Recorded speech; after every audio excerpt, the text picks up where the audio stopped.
KM. Panikkar का भारत की China policy में क्या ब्लंडर है? All of Panikkar's letters back to the MEA say it is assumed that the Chinese know what is our border. An ambassador cannot assume. Exactly. So he has described the Chinese communist leaders also. He's written that Zhou Enlai, for instance, had fingers that resembled tender green onion shoots. That looks like a date, I'm sorry. He's compared Mao to a new Moses who will lead his people to the promised land. एक moment आती है where Panikkar is stuck in limbo in China because all the communists basically said कि जितने भी foreign embassies के ambassadors यहाँ पे हैं जा नहीं सकते। बंधक बना लिया एक तरीके से, अगर उसको वैसे देखा जाए। अच्छा, सरदार पटेल की इस बात में सहमति थी कि हमको चीन को रिकॉग्नाइज करना चाहिए। ये मैरीटाइम पॉलिसी में थोड़ा बताइए, क्या आपको लगता है उस समय से आगे थी या आज उसकी कोई रेलेवेंस है? Indian Navy still remembers K.M. Panikkar for these contributions. He was the architect of our independent maritime policy. क्या नेहरू पटेल को पहली कैबिनेट से हटाना चाहते थे, वो उन्हें गृह मंत्री नहीं बनाना चाहते थे? Do you stand by that claim? I stand by that claim because it is VP Menon making that claim.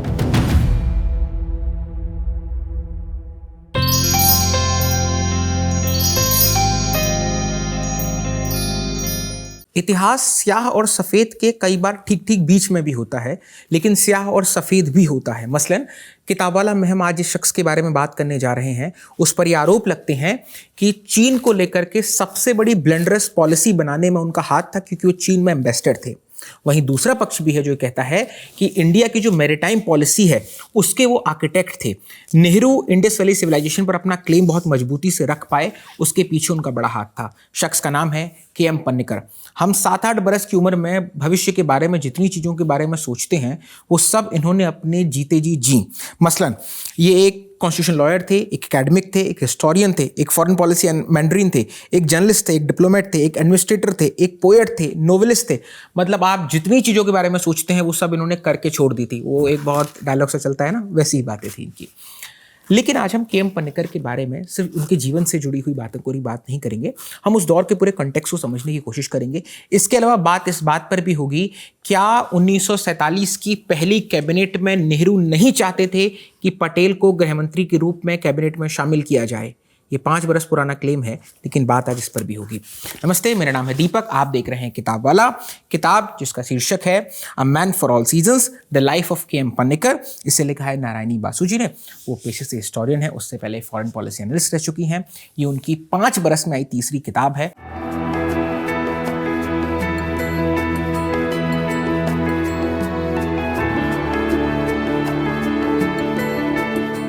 500 पन्ने की इस बहुत ही हल्की किताब में उन्होंने बहुत ही भारी बातें कही हैं।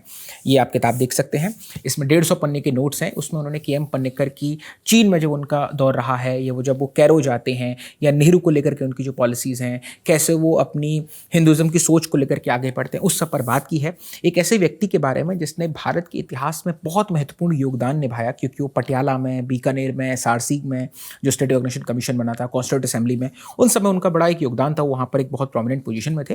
तो उनके बारे में जानना भारतीय इतिहास को देखने की एक नई खिड़की हमारे लिए खुलता है। नारायणी जी आज हमारे साथ हैं, किताबवाला में आपका स्वागत है। Thank you Deepak ji. Narayani ji, K M. Panikkar के बारे में हम जब पहली बार जानना हमने शुरू किया तो एनसीईआरटी किताबों में या ग्रेजुएशन के दिनों में जाना कि ये वो व्यक्ति है जिन्होंने नेहरू को चाइना पर, तिब्बत को लेकर के मिसलीड किया था, क्योंकि वो वहाँ पर पहले एम्बेसडर भी थे, पीपल्स रिपब्लिक ऑफ चाइना, उससे पहले नेशनलिस्ट चाइना में भी थे। इस आरोप के पीछे क्या बुनियाद है? क्योंकि आपके ही कई बयानों में इस किताब के माध्यम से भी आप कहते हैं कि ठीक है, उन्हें स्केपगोट बनाया गया है, उनका रोल था, लेकिन एक प्राइम मिनिस्टर और एक एम्बेसडर के बीच में हमेशा जो ठीकरा है, जो पॉलिटिकल अकाउंटेबिलिटी है, वो पूरी मास्टर की होगी जी। इस ग्रे एरिया क्या है इसके बीच में? के.एम. पनिक्कर का भारत की चाइना पॉलिसी में क्या ब्लंडर है? तो पहले तो ये बात है दीपक कि कॉन्टेक्स्ट देखना बहुत इम्पॉर्टेंट बात है, क्योंकि जब के.एम. पनिक्कर को एम्बेसडर बनाया गया था, ये बात याद रखनी चाहिए कि India did not have trend diplomats. तो के.एम. पनिक्कर करियर डिप्लोमेट नहीं थे उस वक्त। 1950 में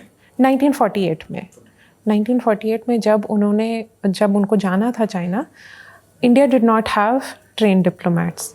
ही was not a career diplomat. तो जो नेहरू उस वक्त कर रहे थे, वो चाहते थे कि जो लोग हैं जिन पे वो विश्वास करते थे वो जाएं फॉरेन पोस्टिंग्स पे, तो इसलिए उनकी बहन गई मॉस्को, विजय लक्ष्मी पंडित गए मॉस्को, असफ अली गए वॉशिंगटन डीसी। तो people he could trust were sent for foreign postings. K M. Panikkar और नेहरू के बीच में जो प्रोफेशनल रिलेशनशिप थी वो काफ़ी लंबे समय तक चली थी इस मकसद तक। उनका फर्स्ट इनकाउंटर 1920s में हुआ था जब के.एम. पानीकर गए थे अमृतसर गांधी के एमिसरी होके। जी, तो उस टाइम से लेकर अब तक 20 साल के दौरान नेहरू ये देख रहे थे कि के.एम. पानीकर फॉरेन पॉलिसी पे लिख रहे थे, हिस्ट्री पे लिख रहे थे, इंडियन आइडेंटिटी पे लिख रहे थे, काफ़ी बड़े पब्लिक इंटेलेक्चुअल और हिस्टोरियन बन चुके थे अब तक। तो और Nehru agreed with a lot of what K.M. Panikar was also writing about. जैसे कि as with regard to China specifically, K M. Panikkar को लगता था कि इंडिया और चाइना के बीच में जो shared civilizational history थी वो काफ़ी important थी for the rise of Asia after Indian independence. तो Nehru agreed with that. That was one area in which Nehru को लगता था कि this was a commonality that India and China shared. K M. Panikkar को was sent in 1948. उस वक्त चाइना में सिविल वॉर एकदम पीक पे चल रही थी। Tide of war was turning, but it would take a while before the communists came to power in China. तो के.एम. पानीकर का ये ब्रीफ था कि he would report on which way the war was going and what was India's prospects at that point. अब जब देखिए ambassador को भेजा जाता है तो एक ब्रीफ के साथ भेजा जाता है। पानीकर का brief when he was in nationalist China अगर आप देखेंगे, और आर्काइव्स एकदम भरे पड़े हैं इंफॉर्मेशन के साथ, तो जो रिपोर्टिंग वो कर रहे थे चाइना से उस वक्त एक्चुअली काफ़ी प्रेसिएंट थी। Because in November 1948 for instance वो रिपोर्ट करते हैं कि देखो कम्युनिस्ट्स अगर जीतेंगे, और लग रहा है मुझे कि जीतेंगे, तो वो ही करेंगे जो नेशनलिस्ट चाइना कर रही थी in terms of territorial consolidation. जो उनकी हिस्टोरिकल, उनको लग रहा था कि उनकी हिस्टोरिकल टेरिटरीज अपने हैं, वो कंसोलिडेट करेंगे। And that goes with regard to Tibet as well. अब अगर आप ऐसे रिपोर्ट्स देखेंगे, these are reports that Panikkar was जो डिस्पैच कर रहे थे at that point, and this is still nationalist China is yet. You then have communist coming to power. Nehru को लग रहा था एट दैट पॉइंट कि ठीक है communist will come to power, पर उनको थोड़ा वक्त लगेगा, क्योंकि नेहरू भी एशियन सॉलिडरिटी के रोमांटिसिज्म में है। हाँ, कि हम सबको साथ लेके चलेंगे, एशिया वाला पूरा। जी, तो उनको लग रहा था कि ठीक है उनको भी वक्त चाहिए कंसोलिडेट करना अपना पावर इंटरनली, और ठीक है वेट एंड वॉच उनकी पॉलिसी थी। ठीक है, तो पानीकर अगेन काफ़ी इम्पोर्टेंट है to notice that along with people like Sardar Patel, Panikkar was also advocating for early recognition of the Communist Republic. We were the first ones. Yes, we were the first ones. And Panikkar, Sardar Patel, all of them were advising Nehru कि जल्द से जल्द हमें recognize करना चाहिए Communist Republic. अच्छा, सरदार पटेल की इस बात में सहमति थी कि हमको चीन को recognize करना चाहिए as a communist country. Ji. So at that point फिर भी Nehru's line of thinking was we will still wait and watch. हमें we do not want to antagonize anyone in China. We will just wait and see what happens. So एक moment आती है where Panikkar is stuck in limbo in China because all the communists basically said कि जितने भी foreign embassies के ambassadors यहाँ पे हैं जा नहीं सकते हैं, आपको इधर ही रहना पड़ेगा। तो काफ़ी पीरियड ऑफ लिम्बो थी एक, this is before India recognised China, जहाँ पे पानीकर अटका हुआ था वहाँ पे। अच्छा, उन्होंने ब्लॉक कर दिया था कि बाकी देशों के जो भी राजदूत यहाँ पर हैं, हमारे यहाँ पर एम्बेसडर्स हैं, वो देश छोड़ के नहीं जा सकते हैं। नहीं, वो इधर हैं। सो बंधक बना लिया एक तरीके से, उसको वैसे देखा जाए technically. When Panikkar manages to get back to Delhi, the decision is taken to recognize the People's Republic of China. अब ये भी important है to note that Nehru sends Panikkar back अगर इतना वो कर रहे थे मिस्टेक्स तो Nehru need not have sent Panikkar back, but Nehru ने ये डिसीजन लिया कि ठीक है पानीकर वो वापस भेजते हैं to represent us in the People's Republic of China. अब it is within the People's Republic of China जहाँ पे Panikkar's most controversial steps are taken. जैसे कि लिस्ट करके बताएं। जैसे कि फॉर इंस्टेंस 1952 में जब चौवन लाई के साथ बॉर्डर पे डिस्कशंस हो रहे होते हैं, Panikkar did not go for a settlement on what the border was. ये decision is his most controversial decision, among his most controversial. क्योंकि हमारे यहाँ अभी एम्बेसडर दिलीप सिन्हा आए थे साल भर पहले, वो तो अपनी किताब में कहते हैं कि भारत का तो चीन से बॉर्डर ही नहीं सटता था, हमारा तो तिब्बत से सटता था। बिल्कुल, तो सेट बॉर्डर था ही नहीं। उनके पानीकर के कॉलीग्स जो MEA में थे उस वक्त, वो बोल रहे थे नेहरू को कि हमारा एम्बेसडर है वहाँ पे, अगर बॉर्डर नेगोशिएशंस चल रहे हैं चौवन लाई के साथ तो सेटलमेंट क्यों नहीं मेंशन कर रहे हैं, why is he not mentioning the border. तो there is silence from Panikkar about this. In fact जब बाद में all of Panikkar's letters back to the MEA से कि it is assumed that the Chinese know what is our border. They have heard the Prime Minister Nehru talking about the border. They have seen maps of the border. Ambassador cannot assume. Exactly. वहाँ full stop और comma का अंतर होता है। जी। आप ये कह रहे हैं चीन जैसे देश के साथ, जो कि बिल्कुल अभी नया नया बना है, आपको आजादी अभी अभी मिली है, आप ये कर रहे हैं कि प्रधानमंत्री ने चूंकि बता दिया है, in that case it happens to be Nehru, कि ये बॉर्डर होंगे साहब।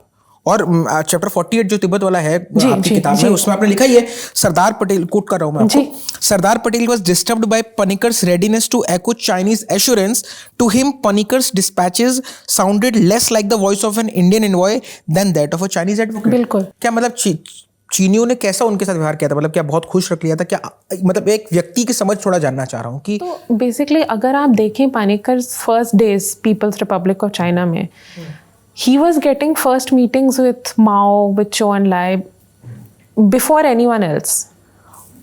उनको मीटिंग्स मिल रहे थे, तो ये सब लोग नोट कर रहे थे कि पानीकर को सबसे पहले मीटिंग्स दिए जा रहे हैं, पानीकर को सबसे इम्पोर्टेंस दिया जा रहा है। अगर आप पानीकर के मेमोइर्स भी देखेंगे, क्योंकि उन्होंने काफ़ी लिखा हुआ भी है, मेमोइर भी लिखा है और एक सेपरेट किताब भी लिखी है about his time in China. अगर आप देखें वो किताब को तो he has described the Chinese communist leaders also in a way कि मतलब काफ़ी कॉमिकल है, क्योंकि he has written that Zhou Enlai for instance had fingers that resembled tender green onion shoots. He has compared Mao to a new Moses. That looks like a date, I'm sorry. He has compared Mao to a new Moses who will lead his people to the promised land. तो ये बात doubt में नहीं है कि पानीकर काफी swept away थे by what the communists represented. तो एक तो ब्लंडर ये हुआ कि उन्होंने मैप्स अज्यूम कर लिए जब बॉर्डर नेगोशिएशन सेटलमेंट चल रहा है, व्हिच कैन नॉट हैपन। ठीक है, that can not happen obviously. The other one was Tibet. He was reporting very shakily about क्या हो रहा है ऑन द ग्राउंड, अगर इन्वेजन होगी चाइनीज इन्वेजन होगी टिबेट की कि नहीं। अब सब signs on the ground pointed to the fact कि हाँ होगी। He was reporting very ambiguously about whether it would happen or not. ठीक है, so you have a lot of बहुत एंगर थी अभी MEA में। और जैसे कि आपने अभी सरदार पटेल की भी कोट थी, सरदार पटेल भी काफ़ी गुस्से में थे क्योंकि उनको लग रहा था कि ये रिपोर्टाज बिल्कुल गलत है। नेहरू को सब लोग यही एडवाइस दे रहे थे, हम भाई सब लोग GS वाजपेयी, KPS मेनन, सारे जो MEA में, ये लोग जो मिनिस्टर ऑफ एक्सटर्नल अफेयर्स में थे, सरदार पटेल, सारे मिलके नेहरू को बता रहे थे कि देखिए थोड़ा सा तो ऑन गार्ड रहना पड़ेगा, हमें अभी तक इनके इंटेंशंस नहीं पता है, we need to be careful about our own interests. अब नेहरू के तरफ से ये चल रहा था कि एक तो उनकी जो, जैसे आपने बोला, आइडियलिस्टिक बिलीफ थी कि एशियन सॉलिडरिटी होगी जी, तो एक तो वो थी। दूसरी तरफ तो कोल्ड वॉर चल रही थी, उनको US सपोर्ट भी चाहिए थी, तो he was playing multiple interest eight that point. He was also hopping कि जो भी regime आए चाइना में, in this case the communists, at some point there would be room for a partnership. तो यहाँ पे पूरी जो इतिहास की वेट है, और ये पॉइंट मैं बनाती हूँ किताब में, कि पूरी जो इतिहास की वेट है वो पानेकर पे नहीं डाला जा सकता है. यहाँ पे बहुत सारे स्टेक होल्डर्स भी थे, प्राइम मिनिस्टर भी थे. New Delhi's policy towards Tibet was also not formed. काफ़ी एम्बिग्यूअस पॉलिसी थी हमारी, बिल्कुल फॉर्म्ड नहीं थी, हमने कोई लाइन नहीं लिया हुआ था. बेस्ड ऑन दैट अनसर्टेनिटी आप कह रहे हो कि एम्बेसडर को सारा डिसीजंस अगर लेना हो तो वो भी गलत बात हो जाती है, बिकॉज सिर्फ एक प्लेयर नहीं होता है फॉरेन पॉलिसी के फॉर्मुलेशन में, मल्टीपल प्लेयर्स होते हैं. तो उनका योगदान शंकित है जी, लेकिन सिर्फ उनका योगदान ही आलोचना के घेरे में ऐसा नहीं होना चाहिए. जी, ही और भी वाला अंतर है. बिल्कुल. He is a part but he is not the only part. Yes, but he was a big part. Of course ambassador है वहां पर. हाँ, एम्बेसडर है वहाँ पे. और अगर आप बॉर्डर सेटलमेंट को अज्यूम कर रहे हो कि ये मैप्स होंगे, ये बात होगी, ये बहुत ही बड़ा मिस्टेक है. ब्लंडर उनके, हिमालयन ब्लंडर जी, एकदम. अच्छा, अब बढ़ने करके, चूंकि एक व्यक्ति को सिर्फ एक ही फैसेट से देखने के कई उसके नुकसान भी है, और हम उस इतिहास को, कम से कम इतिहास में कोई हीरो नहीं होता. सिर्फ टोपी शुक्ला एक बहुत अच्छी किताब है, मेरे बहुत फेवरेट ऑथर है राही बासु रजा साहब की. उसमें है कि समय के अलावा और कोई हीरो नहीं होता, समय ही हीरो होता है. जी. हम टाइम को थोड़ा और पीछे लेकर के चलते हैं. मैं पणिक्कर के, जैसे आपने अपनी किताब में ही लिखा है, और वो बड़ा इंटरेस्टिंग सा रिमार्क है कि उसमें विरोधाभास हैं खूब सारे. आपने कहा है कि Panikkar was a Hindu chauvinist but he was not a sectarian. जी. मैं और बाद में नेहरू भी उनसे इस तरह से मुखालफत रखते हैं कि लास्ट के दिनों में वो कहते हैं कि हर व्यक्ति को अपनी सोच रखने का अधिकार है, लेकिन जरूरी नहीं कि आप व्यक्ति से सहमत है. जी. क्या पणिक्कर, चूंकि वो मानते हैं कि धर्म ही एक यूनाइट करने का एक पैमाना बन सकता है, और त्रावणकोर से आने वाले व्यक्ति, हमें पणिक्कर की इस हिंदुत्व वाली जो समझ है, सोच है, उससे थोड़ा रूबरी कराइए. क्या ये मानना, जो कि आज भी बहुत लोग इस तरह की बात करते हैं और कई अखबारों से लेकर के हर तरह से किताबों में भी लिखा जाता है, कि धर्म के आधार पर भी इस राष्ट्र को बांधा जा सकता है, कि हिंदू राष्ट्र की बात की जाती है बार बार. पणिक्कर इसमें कहाँ है कि वो हिंदू सोविनिस्ट है आपके अनुसार, लेकिन वो सेक्टेरियन नहीं है? बीच की लाइन कहाँ ड्रॉ हो रही थी, और नेहरू से उनके संबंध बाद में कैसे रहे थे? तो यहाँ पे भी कॉन्टेक्स्ट काफ़ी इम्पोर्टेंट है. अगर आप Panikkar as a Hindu nationalist की एस्पेक्ट देखें तो उसके लिए आपको फिर उनके कॉलेज ईयर्स में जाना पड़ेगा. ऑक्सफोर्ड की बात कर रहे हैं? ऑक्सफोर्ड की बात कर रही हूँ. 1914 से जब वो शुरुआत करते हैं, फर्स्ट वर्ल्ड वॉर के टाइम जब वो लिखना शुरू करते हैं इस सब विचारों पे, तब आप देख सकते हो एक एवोल्यूशन.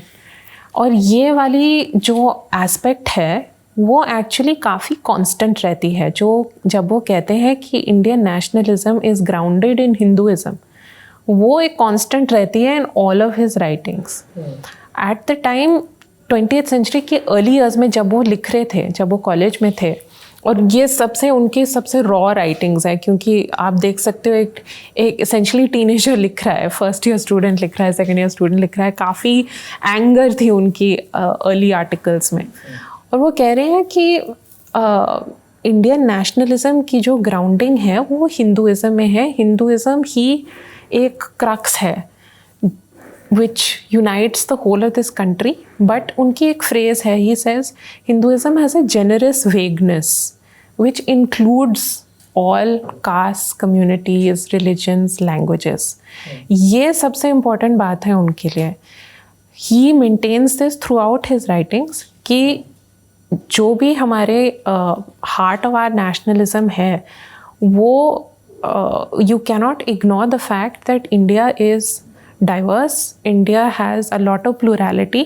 वो फैक्ट को आप इग्नोर नहीं कर सकते हो. अगर जो भी नेशनलिज्म की आइडेंटिटी की खोज कर रहे हो तो आप इस बात को इग्नोर नहीं कर सकते. हमारी जो आइडेंटिटी है कल्चरल, वो होमोजीनियस नहीं है, हेट्रोजीनियस है, और वो उस बात को लेके वो कांस्टेंट रहती है. 20th सेंचुरी के अर्ली ईयर्स में जब वो लिख रहा होता है, this is after college also, he is writing based on what was called the Greater India school of thought. अब Greater India school of thought एक नेशनलिस्ट स्कूल ऑफ थॉट थी अर्ली 20th सेंचुरी में, जहाँ पे basically जितने भी scholars थे उस स्कूल ऑफ थॉट के, वो कह रहे थे कि देखिए ब्रिटिश एम्पायर के पहले हम यहाँ थे, हमारी जो कमर्शियल, कल्चरल, स्पिरिचुअल इन्फ्लुएंस थी जो पूरे central Asia, south east Asia में फैल गई थी, वो काफ़ी सालों से पहले हम थे इधर। तो ये एक कॉलोनियलिज्म का जवाब था 20th सेंचुरी में। बाद में जब मैं कहती हूँ शोविनिस्ट हो गया, it is because when you are progressing as a country, जब आप इंडिपेंडेंट हो गए हो, जब आप डीकॉलोनाइज हो चुके हो, then you cannot insist on Hinduism being the only crux around which the country is uniting. You cannot also subscribe to the Greater India school of thought, क्योंकि इरेजर हो जाती है। काफ़ी जो marginalized communities होते हैं, marginalized classes होते हैं, you are then excluding that narrative.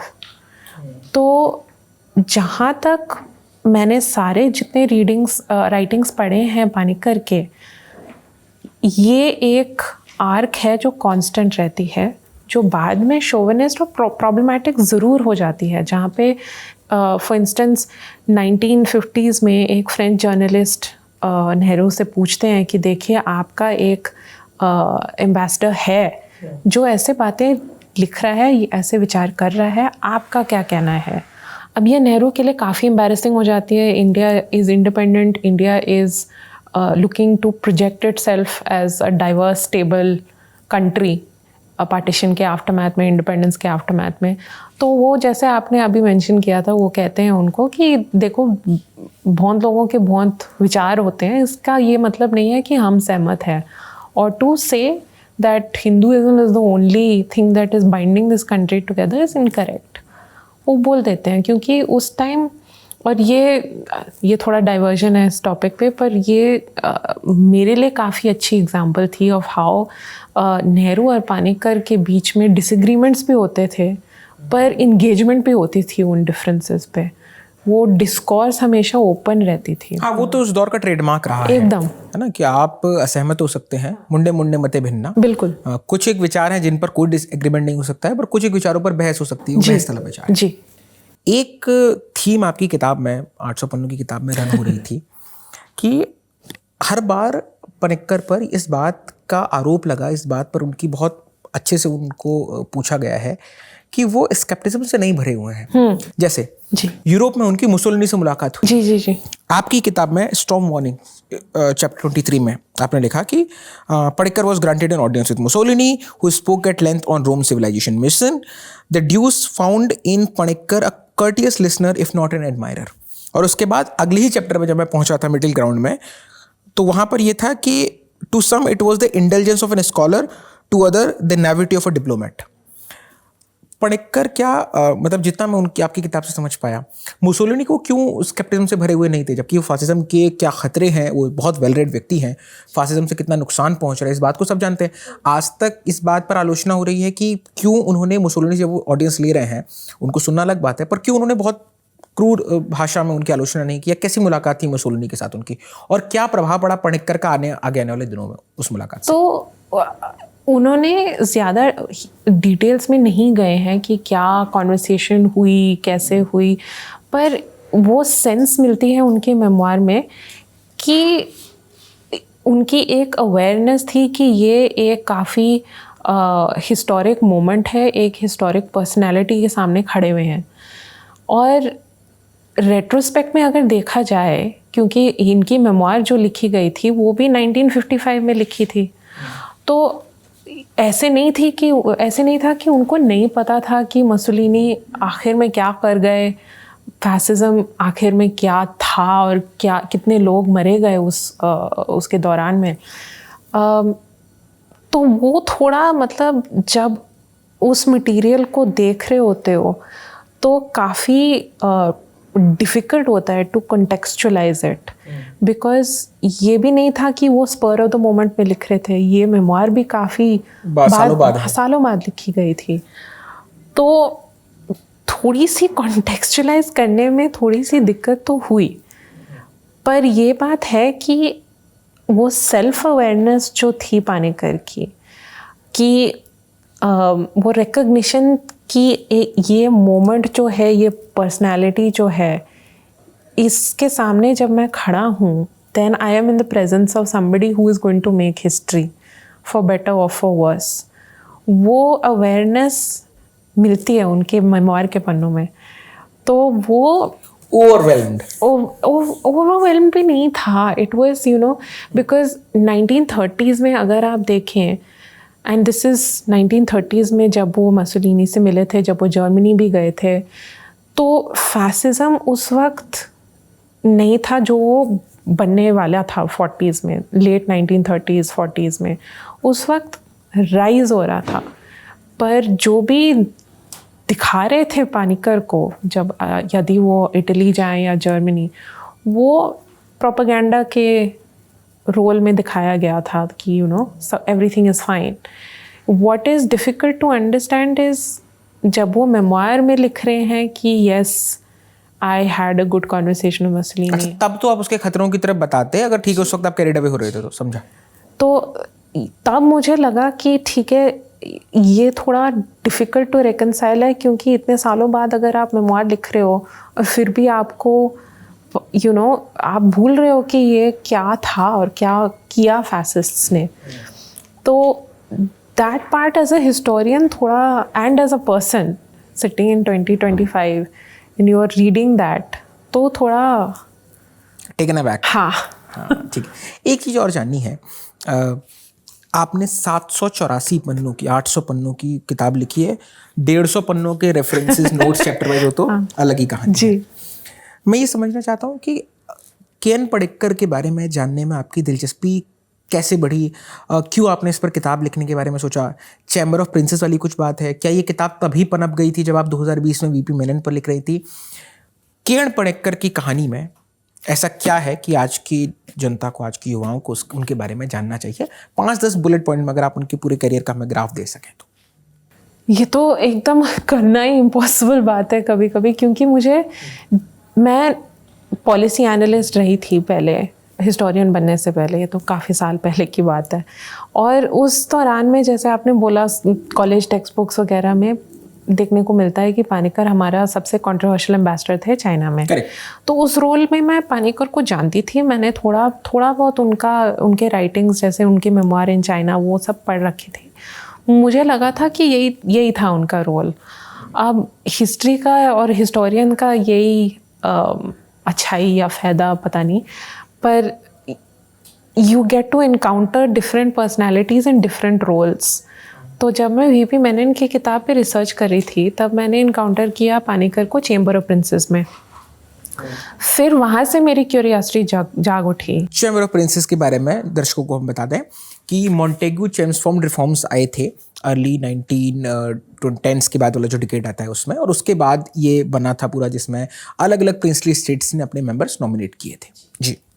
तो चेंबर ऑफ प्रिंसेस की वो सेक्रेटरी बने थे 1930s के दौरान में, और his job at that point was to push for federation. So Panikkar was trained as a lawyer, which is one of the many roles that he had, and he was essentially pushing for federation, for the princes to join with the provinces in a federal model. काफ़ी early vision थी उनकी, didn't come to any fruition at that point. पर मैं काफ़ी curious हो गई थी कि ये हमारे जो एम्बेसडर रहे हैं वो चेंबर ऑफ प्रिंसेस में क्या कर रहे थे, वो वहाँ पे कैसे पहुँचे. तो फिर वहाँ से मैं आर्काइव्स में खोजने लग गई थी. फिर मुझे पता चला कि दिस वाज समबडी हु 1915 से लेकर 1963, तो मतलब हमारे पूरे फ्रीडम मूवमेंट के दौरान, और हमारे पहले 2 decades as an independent country, वो सब के जितने भी हमारे मॉडर्न माइलस्टोन्स हैं, वो सब में वो शामिल थे. तो उनके जॉब डिस्क्रिप्शंस ही की लिस्ट ही एक जैसे, मतलब एक शॉपिंग लिस्ट जैसे बन गई थी. He was a historian, he was a journalist, he was a writer fiction, he was a lawyer, he was a diplomat, वो एडमिनिस्ट्रेटर थे प्रिंसली स्टेट्स में, Kashmir, Patiala, Bikaner, founding editor of the Hindustan times, member of the States Reorganization Commission, represented us in बहुत range है, बहुत range है। तो ये जब मैंने कॉम्प्रहेंसिवली देखा इनकी लाइफ स्पैन में कितना कुछ अकम्प्लिश कर गए, तो मुझे रियलाइज़ हुआ कि ये कहानी एक्चुअली बहुत इम्पॉर्टेंट है, क्योंकि ये इनकी कहानी से मुझे पता चला कि हमारे इंडिपेंडेंस मूवमेंट के बिहाइंड द सीन्स कितना काम था और कितना कुछ हम भूल जाते हैं कभी कभी। जब हम इंडिपेंडेंस मूवमेंट के बारे में बात करते हैं तो कभी कभी हमें सिर्फ फेमस फेसेस और नेम्स और मोमेंट्स याद रहते हैं, पर हम भूलते हैं कि बिहाइंड द सीन्स भी बहुत लोग थे, जो जैसे के.एम. पानीकर थे, जैसे वी.पी. मेनन थे, वी.के. कृष्णा मेनन थे, बहुत सारे नाम्स हैं। और बहुत सारे नाम हैं जो अभी तक शायद बहुत लोगों को नहीं पता है, क्योंकि वो उनको भूले गए हैं सब लोग ने। पर कितना काम होता है बिहाइंड द सीन्स एक्चुअली एक नेशन को बिल्ड करना, एक नेशन के बारे में सोचना। के.एम. पानीकर का सबसे बड़ा कंट्रीब्यूशन ये भी था कि वो देश के बारे में सोच रहे थे कि क्या शेप लेना चाहिए इंडिया को, हमारी फॉरेन पॉलिसी क्या रहनी चाहिए। ये सब जब वो स्टेट्स रीऑर्गेनाइजेशन कमीशन में 1956 SRC 1955 में जब वो शामिल थे उसमें कमीशन में, फिर से उन्होंने रीस्ट्रक्चर किया एक तरह से इंडिया को, और उनकी thought process about what it means to be an Indian and what it means to be India, वो उन्होंने कभी रोका नहीं उसको। एक चीज़ मैं बड़ी दिलचस्पी मेरी बढ़ी, क्योंकि ये बहुत अलग रेंज का टॉपिक है।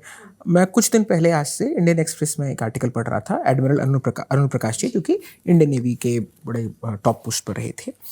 तो उनके आर्टिकल की शुरुआत हुई के.एन. पन्नेकर को कोट करते हुए मैरीटाइम पॉलिसी को लेकर के। फिर जब मैं आपकी किताब में आया तो उसमें बहुत विस्तार से ऑब्वियसली आपने लिखा था कि कैसे उनकी मैरीटाइम पॉलिसी में इंडियन ओशन के बारे में जो टिप्पणियाँ कर रहे हैं। ये मैरीटाइम पॉलिसी में थोड़ा बताइए, क्या आपको लगता है उस समय से आगे थी, या आज उसकी कोई रेलेवेंस है, या उस वक्त उसके क्या 2-4 पॉइंट्स थे जो बाकी सरकारों ने अपनाए? नहीं, काफ़ी विजनरी थी, क्योंकि उन्होंने 1940s में हमारी मैरीटाइम पॉलिसी के बारे में पहली बार सोचा और पहली बार उसके बारे में लिखा। वो काफ़ी फाउंडेशनल बुक थी जो अभी तक काफ़ी इम्पॉर्टेंट है। और सबसे इम्पॉर्टेंट बात यह है कि जब उन्होंने इसके बारे में सोचा, इसके बारे में लिखा, इसके बारे में विचार किया, हम उस टाइम एक कॉलोनी थे, सेकेंड वर्ल्ड वॉर चल रही थी, तो उन्होंने देखा था अपने आंखों से कि जापानीज़ जगरनॉट एक तरह से बन गई थी। Pacific Ocean, they had taken over the Pacific Ocean, they had come to our doorstep in the North east.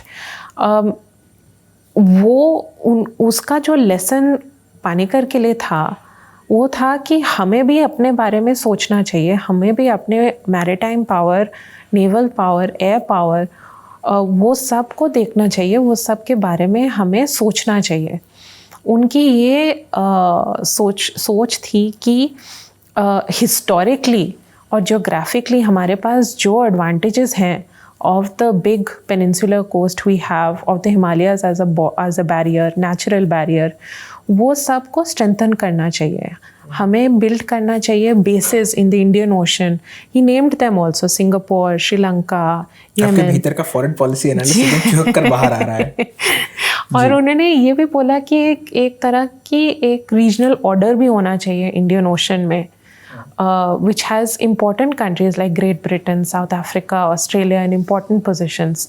ये सब काफ़ी विजनरी बात है, क्योंकि आप अगर देखेंगे दुनिया को 1940s में, और भारत भी कहाँ थी इंडियन 1940s में, तो ये कहाँ देख रहे थे और क्या इमेजिन कर रहे थे हमारे लिए। और ये भी कह रहे थे कि देखिए सेकेंड वर्ल्ड वॉर ने ये इस्टेब्लिश कर दिया है कि जितने भी हमारे नेचुरल बैरियर्स हैं जैसे हिमालयस, उन पे हम we can not take them for granted, air power से सप्लीमेंट करना चाहिए। तो ये सब दीज आर थिंग्स दैट समय भूलता ही नहीं है ये। इसलिए जैसे अरुण प्रकाश जी अभी शुरुआत किया है, Indian navy still remembers K M. Panikkar for these contributions. He was the architect of our independent maritime policy. मैं कैरो पोस्टिंग पर जाऊंगा के.एन. पानीकर की, पर उससे पहले चूंकि जब हमने शुरुआत की तो हमने अपनी फॉरेन पॉलिसी का एक बड़ा बेडरॉक बनाया नॉन अलाइन मूवमेंट को, जी। जिसको हिंदी में हम याद करके आते थे 12th क्लास में, गुट निरपेक्ष आंदोलन को विस्तार से समझाइए, तो 5 नंबर का जवाब होता था। उसमें 5 नेताओं के सही नाम लिखने होते थे और फिर ऐसे बताना होता था। पर जब बाद में थोड़ी समझ बढ़ी, हमें समझ में आया कि कितना बड़ा हिस्टोरिकल मूवमेंट है।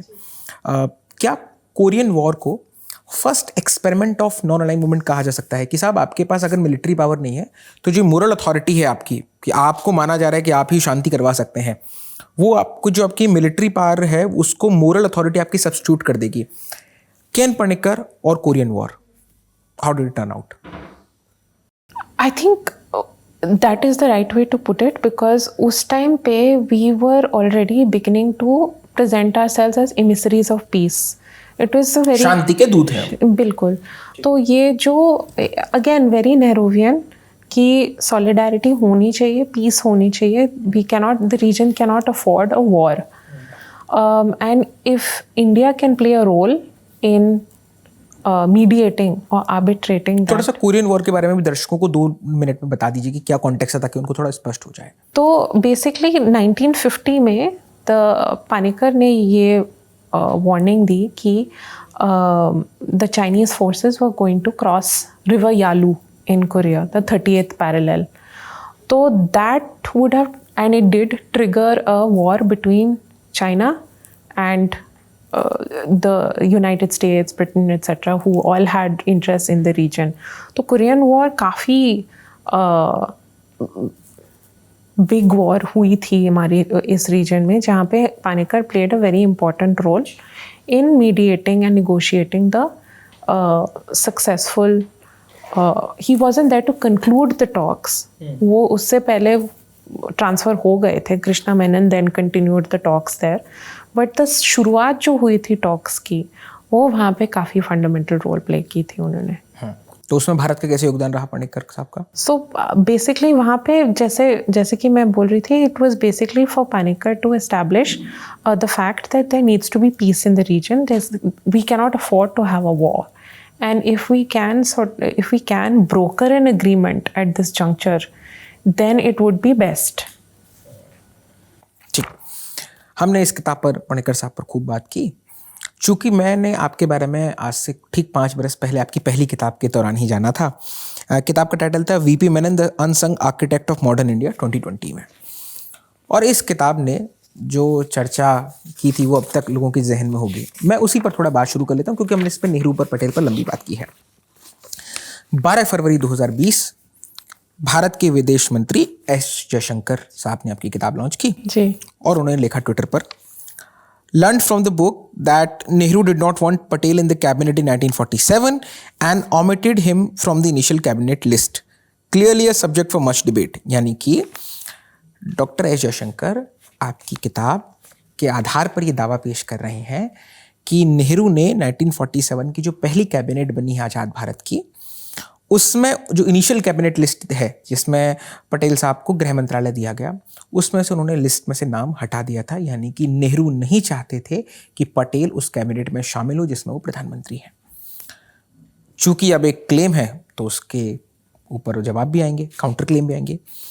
तो एक बहुत ही फेमस हिस्टोरियन है, हम सब परिचित हैं, रामचंद्र गुहा, उन्होंने इस ट्वीट को कोट करते हुए, तब ये एक्स नहीं हुआ था, तब ये नीली चिड़िया हुआ करती थी, उन्होंने लिखा, This is a myth that has been comprehensively demolished by Professor Srinath Raghavan in the print.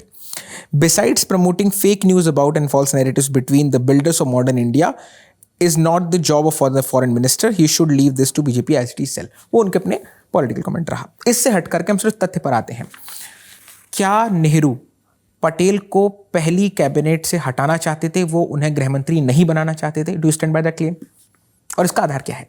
इसका आधार है VP Menon, and this is, ये तो मतलब पुरानी डिबेट है, it will reignite a lot of arguments on this subject, but this was basically 4 lines in the book, जहाँ पे basic VP Menon का ये व्यू पॉइंट था कि yes, Sardar Patels name was not on the first cabinet list. This was based on VP Menon's interviews in the SOAS archives done by his boss, H.V. Hodgson. I stand by that claim because it is VP Menon making that claim. VP Menon was a man who was in important rooms at that point. और देखिए politics और diplomacy में सबसे बड़े जो conversations होते हैं those are not documented conversations. ये रिटन मटेरियल है ना वीपी मेनन साहब का लिखा हुआ? This is an oral account from VP Menon. It is based on his memories of his time in government service. इसलिए सारे डिबेट हुआ था because the argument was कि ठीक है उनको ठीक तरह से याद नहीं होगा etc. That is to discount the importance of oral history. That is also to discount the experience and memories of somebody who was very much a very important player in politics. SRC में कितना बड़ा योगदान रहा है और वो और ये बात ये भी है कि सब कुछ डॉक्यूमेंटेड नहीं होता है. जो फर्स्ट कैबिनेट लिस्ट है which is in writing, the politics and machinations behind that हमें नहीं पता है. We have the memories of VP Menon to go on. So as somebody who was very important at that point, somebody who was very much present in rooms of power at that point and was privy to the politics behind certain documents, I would stand by that. तो basically आपके तर्क आधार ये है कि VP Menon साहब ने लिखा है, वो उस कमरे में मौजूद थे, उस तर्क के आधार पर आपने इस बात को कहा कि नेहरू नहीं चाहते थे कि पटेल को कैबिनेट लिस्ट में लिया जाए. जी, अब ये सब पॉलिटिक्स में तो मतलब हाँ, इसलिए मैं सिर्फ हिस्टोरिकल आधार पर गया.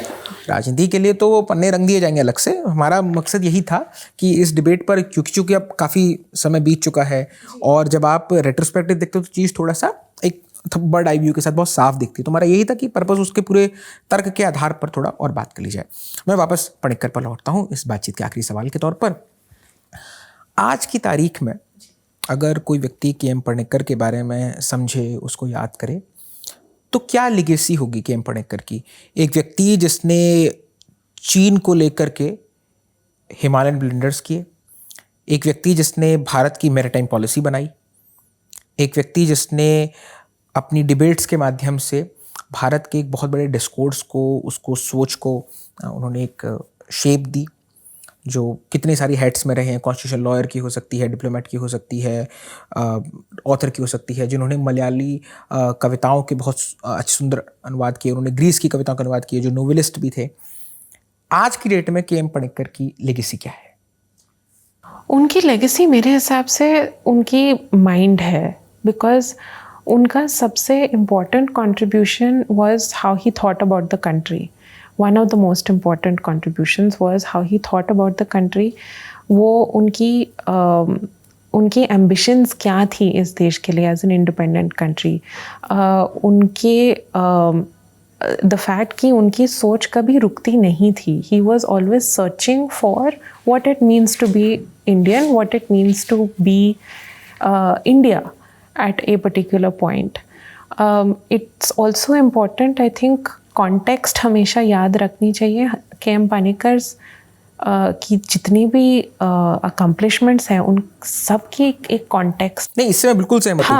अ text without a context is a tragedy. जी, है ना, बिल्कुल. हिंदी में हमको सिखाते थे कि रुको मत जाने दो, रोको मत जाने दो. तो कॉमा के वगैरह के कॉन्टेक्स्ट हम वो समझते हैं बेहतर तरीके से. जी, पर वो कॉन्टेक्स्ट का भी एक लेगेसी है, क्योंकि अगर आप KM पणिक्कर के राइटिंग्स या विचार को आउट ऑफ कॉन्टेक्स्ट अगर ले लें तो काफ़ी आसान बात होती है अप्रोप्रिएट करना. क्योंकि यही इनका सबसे बड़ा जो कंट्रीब्यूशन था, जब वो सोच रहे थे कि ये देश के साथ देश का क्या ब्लूप्रिंट होना चाहिए, यदि वो फेडरेशन हो, यदि वो मैरीटाइम पॉलिसी हो, यदि वो स्टेट्स रिऑर्गेनाइजेशन कमीशन के जो रिपोर्ट उन्होंने को ऑथर करी, वो सब were steps towards what modern India should look like at any given point of time.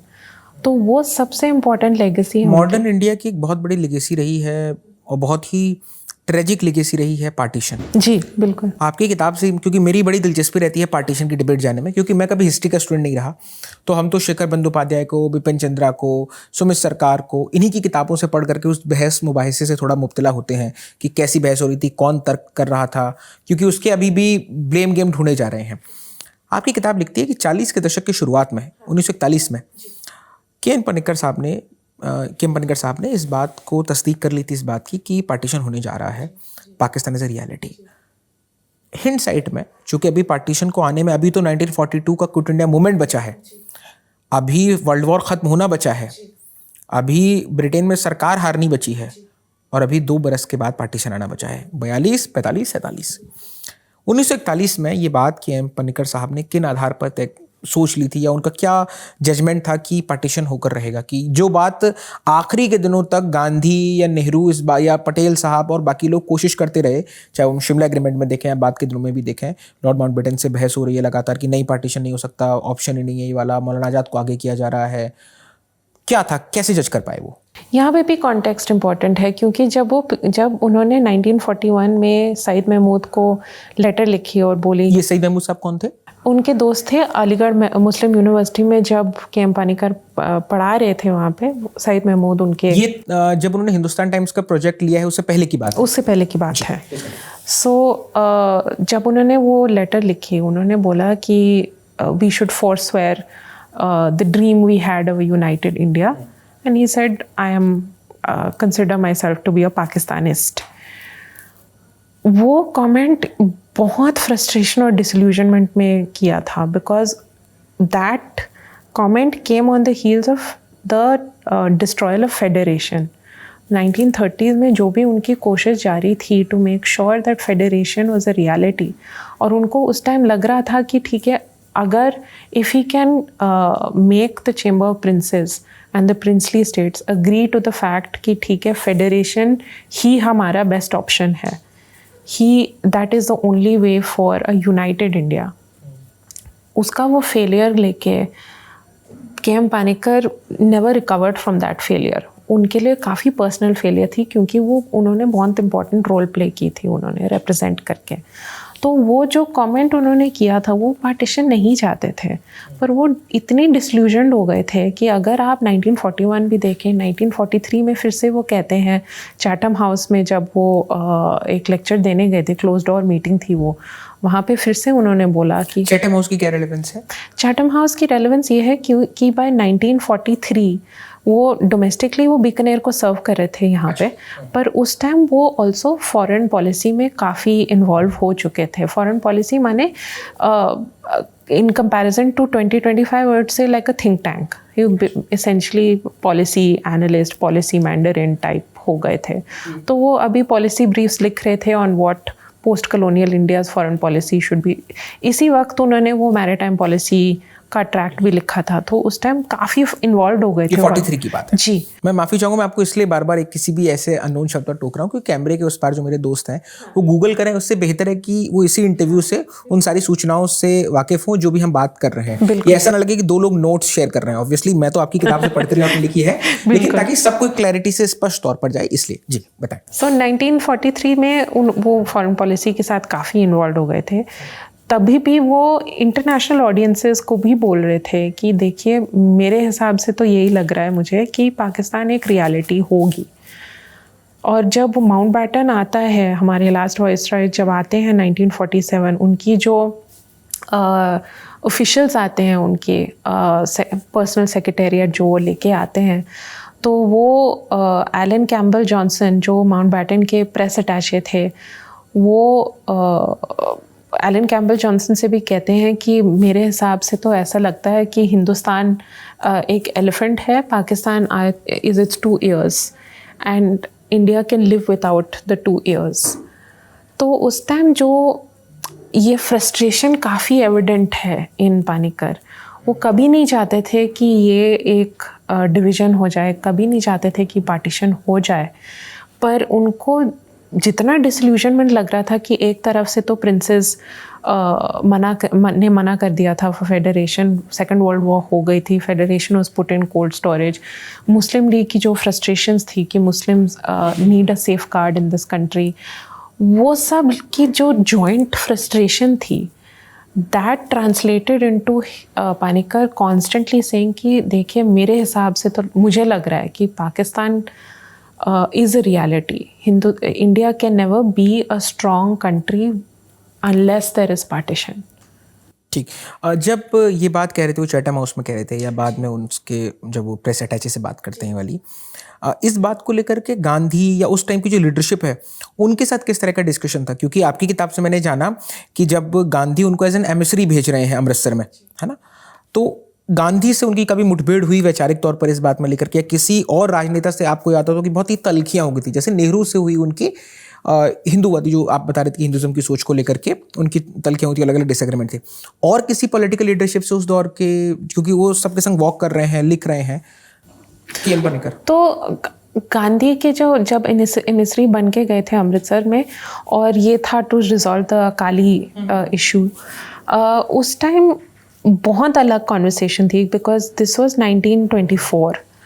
तो तब कॉन्वर्सेशंस काफ़ी अलग थी। तब पानीकर का गोल था कि कांग्रेस ज़्यादा इन्वॉल्व हो जाए प्रिंसली स्टेट्स। मैं पार्टीशन की बात कर रहा हूँ कि उस वक्त कभी बहस हुई है वो? नहीं, तब उनका यही रोल था कि princely states need to be brought on board any vision of united India. तो जो भी कॉन्वर्सेशंस हो रहे थे उस वक्त, और वो नेहरू एक्सेट्रा के साथ टच में थे, यही बोल रहे थे कि democracy can not occur without the princely states. तो ये बस उनका रिमाइंडर। और चूंकि उनका पटियाला और बीकानेर का अनुभव भी था, तो उस बात को समझते थे कि वो कहाँ से आ रहा है। उसके किस्से भी हैं कि गंगा सिंह जी उन्होंने कहा कि साहब मुझे एक लाइब्रेरी चाहिए, तो उनको लाइब्रेरी देकर उसमें संस्कृत और हिंदी की एक्चुअली बीकानेर के साथ काफ़ी रिफॉर्म्स किए थे उन्होंने, जैसे आप कह रहे हो, लाइब्रेरी इस्टेब्लिश करी, रिसर्च सेंटर इस्टेब्लिश करी फॉर ओल्ड मैन्यूस्क्रिप्ट्स। ऑरलस्टाइन जो तब के बहुत ही वर्ल्ड फेमस एक्सप्लोरर थे, उनको इन्वाइट किया to discover the Indus valley Civilisation. तो वो सब, और एक्चुअली जब वो पोस्टिंग हुई थी उनकी चाइना में जाने से पहले, उन्होंने एक्चुअली फिर ऑरलस्टाइन की रिपोर्ट नेहरू को भेजा और बोला कि देखो ये प्रिलिमिनरी फाइंडिंग्स हैं, पार्टीशन अब रियलिटी है, हमें इस्टेब्लिश करना चाहिए कि we have discovered the lost Indus valley civilisation. और वो क्रेडिट ASI को मिली, but that is because Panikkar wrote to Nehru and said कि please ensure that this happens। और ये थोड़ा और मैं विस्तार से इस पर बात करना चाहता हूँ। इंडस वैली सिविलाइजेशन को मतलब उसको क्लेम करने का, खोजना, किस बात का श्रेय केएम पानीकर को मिलना चाहिए? तो basically to encourage Nehru, to push Nehru to say कि देखिए Aurel Stein has made these discoveries, क्योंकि Panikkar was always very interested in इतिहास में, काफ़ी इंटरेस्ट थी उनकी। तो जब वो बीकानेर में थे, he became very interested in finding the source of the Saraswati river. And from there, he became more interested in finding out where the Indus Valley civilization could be. तो उन्होंने ऑरलस्टाइन को इनवाइट किया। ऑरलस्टाइन गॉट अ ग्रांट ऑफ 2000 रुपये की grant मिली थी महाराजा से। Initial explorations करी। ऑरलस्टाइन eight that point 80 साल के थे, बुजुर्ग थे काफ़ी, इल हेल्थ भी थी उनकी। तो before he died, and he died shortly after coming to Bikaner, he published his findings. And he said, okay, यहाँ पे early evidence है that the Indus Valley civilization was here. So Panikkar basically sent this to Nehru, क्योंकि Nehru at that point, just again context के लिए, उस वक्त independence, partition, एक बड़ा फिगर हुई। हाँ, मतलब इतना कुछ हो रहा था। पानीकर बेसिकली रिमाइंडेड नेहरू कि ये मत भूलना, ये प्लीज़ इंश्योर कर लेना कि ये एक तरह से एक विक्ट्री थी हमारे लिए कि हमने ये डिस्कवर किया है। And Nehru listens to Panikkar, organises that the funds are allocated to the ASI, all of that. And it is essentially because Panikkar reminds Nehru कि प्लीज़ इंश्योर कि ये हो जाए। एक चीज़ जो मुझे इंश्योर करनी है इंटरव्यू के आखिर में, वो ये है कि हम हमेशा अपने लेखकों को या अपने गेस्ट को जिनको हम आमंत्रित करते हैं, उनसे पूछते हैं कि आपके सराहने कौन सी किताब रखी है, आप कौन सी किताब पढ़ रहे हैं। तो हमारे दर्शकों के लिए कोई 2-3 बुक रिकमेंडेशन जो आप बताना चाहें, जो आपने अभी पढ़ी हो, पहले पढ़ी हो, या मस्ट रीड हो आपके हिसाब से, वो फिक्शन, नॉन फिक्शन, किसी भी भाषा में हो सकती है, उसकी कोई रिक्वायरमेंट ऐसी नहीं है, पर 2-3 किताबें जो आपको लगता है कि ज़रूर पढ़नी चाहिए। आई थिंक सैम डालरिम्पल की जो नई किताब आई है, शैटर्ड लैंड्स, बहुत ही इंपॉर्टेंट किताब है। किताब वाला करेंगे, हमने सोचा है। हाँ, करनी भी सैम डालरिम्पल के फादर विलियम डालरिम्पल का भी हमने एक इंटरव्यू ऑलरेडी किया हुआ है सिल्क रोड पर, अभी हमने निजाड़ों में किया था जी। उनका शैटर्ड लैंड्स बुक बहुत ही इंपॉर्टेंट है, बहुत ही इंटरेस्टिंग भी है, और एक तरह से अननोन हिस्ट्री रिप्रेजेंट करती है। कितनी मोटी किताब है वो? मेरे से बहुत पतली किताब है, आधी एकदम ससिंक्ट किताब है, but very interesting. Manu Pillai's latest guns, gods and missionaries, वो भी बहुत ही इंटरेस्टिंग है, particularly in 2025 it's even more interesting to notice and to read. तो दोज आई थिंक टू ये दो लेटेस्ट किताबें। Books, also Abhishek Choudhary's. वाजपेयी, हाँ जी, हाँ उस पर भी हम किताब वाला करेंगे। वो फर्स्ट वॉल्यूम बहुत इंजॉय किया था, बहुत ज़्यादा। Second volume I am just in the middle of reading. As a student of Indian politics मेरी सेकंड वॉल्यूम में बहुत दिलचस्पी थी कि 70s में क्या हो रहा था, 80s में क्या हो रहा था, क्योंकि जब अटल जी राज्यसभा जाते हैं तो वो मतलब फर्स्ट वॉल्यूम मैंने बहुत इंजॉय किया, पर सेकंड के लिए बहुत एक्साइटेड हूँ इस बात के लिए कि मुझे वो उसमें फर्स्ट कैसा एक्चुअली बहुत पसंद आया। I liked it because again मेरे लिए my favourite thing is always context. Of course, of तो course. मुझे बहुत पसंद आया because I did not know that early part of Vajpayee's life, and I think Abhishek ने एकदम न्यूट्रल और न्यूआंस्ड व्यू दिया हुआ है उसका। तो हम उस पर करेंगे अभी किताब वाला। चलिए, ऑन दैट नोट, शुक्रिया नारायणी जी कि Thank आपने you, दीपक अपनी जी। विजडम, आपने अपनी समझ हमसे बांटी इतनी हल्की किताब में, है ना, कोट एंड कोट। बहुत शुक्रिया। Thank you. किताब वाला के इस अंक में आज के लिए फिलहाल इतना ही।